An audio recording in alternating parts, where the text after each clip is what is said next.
জাতীয়তাবাদী গণতান্ত্রিক আন্দোলন এনডিএম চেয়ারম্যান ববি হাজ্জাজ বলেছেন, ভারত যেভাবে বাংলাদেশের ভূখণ্ড ব্যবহার করে বাণিজ্যিক সুবিধা নিচ্ছে, এভাবেই বাংলাদেশকেও ভারতের ভূখণ্ড ব্যবহার করে নেপাল এবং ভুটানের সঙ্গে বাণিজ্য করার সুবিধা দিতে হবে। বৃহস্পতিবার বিকালে রাজধানীর মালিবাগে অবস্থিত দলটির কেন্দ্রীয় কার্যালয়ে ভারতের সঙ্গে হওয়া চুক্তির প্রতিবাদে এবং বেগম খালেদা জিয়ার মুক্তির দাবিতে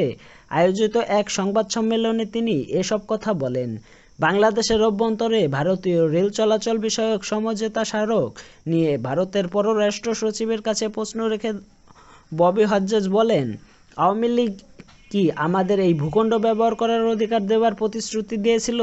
বলেই আপনারা ৭ জানুয়ারি প্রহসনের নির্বাচনে বাংলাদেশের জনগণের বিরুদ্ধে অবস্থান নিয়েছিলেন। ববি হাজ্জাজ বলেন, ভারতকে করিডোর দেবার যে চুক্তি প্রধানমন্ত্রী স্বাক্ষরিত করে এসেছে সে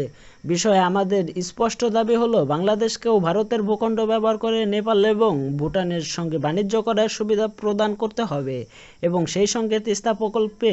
ভারতকে ঋণ পরিবর্তে অনুদান হিসেবে অর্থায়ন করতে হবে। এছাড়াও ভারতীয় রাষ্ট্রীয় প্রচার মাধ্যমের সঙ্গে হওয়া বাংলাদেশ টেলিভিশনের চুক্তির বিষয়ে প্রশ্ন তুলে ববি বলেন,